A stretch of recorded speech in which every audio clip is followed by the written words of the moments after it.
ঘরটা খালি আমার বিছানাটা খালি।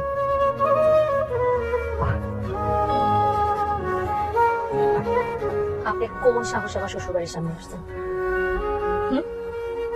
আমি মানে নিজের ইচ্ছায় বিয়ে করছি। পাগলের বাচ্চা, বছরের মধ্যে যে এতদিন পাগল থাকস আমার একটা বার কইছিলি? মিথ্যা কথা বললো, ধোকাবাজি করে আমার বিয়ে করছিস। তোর মতো পাগলের বাচ্চার সাথে কে সংসার করবি? তুই যাই করবি। আর কোনোদিন আমার শ্বশুর বাড়ির সামনে আসবি। আমি এখানে খুব ভালো আছি, অনেক ভালো লাগছে। ভাই গনি ভাই, আজকের পর থেকে ওনারে আমি কোনোদিন এই বাড়ির সামনে দেখতে চাই না। এই পাগলের বাচ্চারে এক্ষুনি এখান থেকে খাটা খাতে পারি। ঠিক আছে ভাবি। আর যদি আসে হাড্ডি গুড্ডি ভাঙ্গা বস্তায় পাইতে পানিতে ফেলাই দেবে।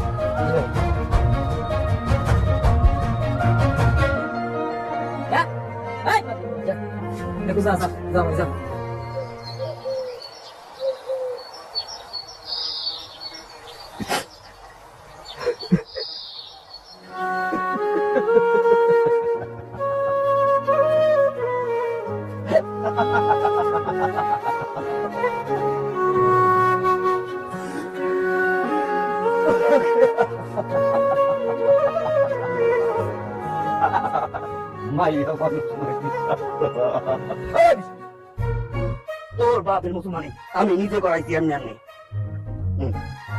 মাঝি দেখবি লাভ দিয়ে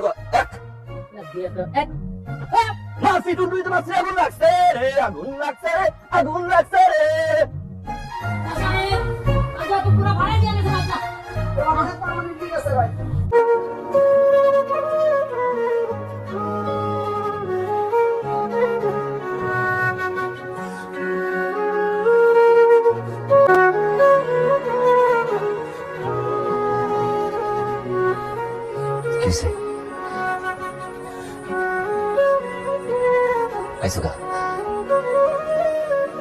নাকি আরো ফোন করা বাকি আছে?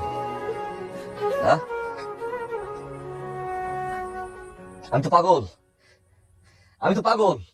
লেখো বাংলা, তুমি তো চেয়ারম্যানের বউ। টাকার অভাব নাই, খাওয়ানোর অভাব নাই, পড়ানোর অভাব নাই। যা তুই যা, যা দেখা। আমার আসলে কিছু করার ছিল।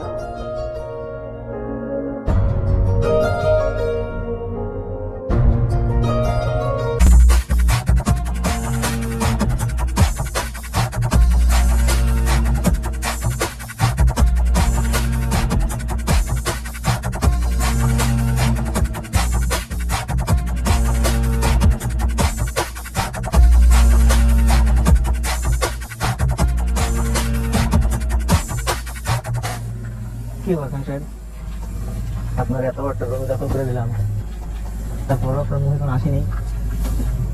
শরীর টরীর খারাপ নেই? নাকি কোনো কিছু নিয়ে চিন্তা করেন? আমি বেশি থাকতে আপনার দুইটা দিকের বাটা নেই, আপনার দিকটা কি নিয়ে টেনশন করেন আপনি?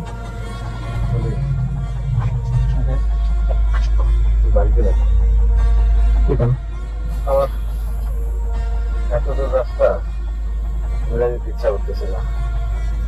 আমি এদিকে বারান্দা শর্টকাট মানুষ। আপনি চলেন, আমি আমার একটু দিব আমার নিজের এলাকা টাকা 16,000 টাকা করে দিতে হবে। আপনারা ওটা ঠিক আছে, তাহলে চকলেটটা নেবেন। হ্যাঁ, করতে লাগবে। হ্যাঁ।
জানতে পারেনি লেখো পাখি।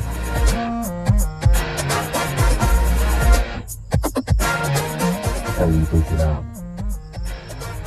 নৃত্য শিখছি। নৃত্য।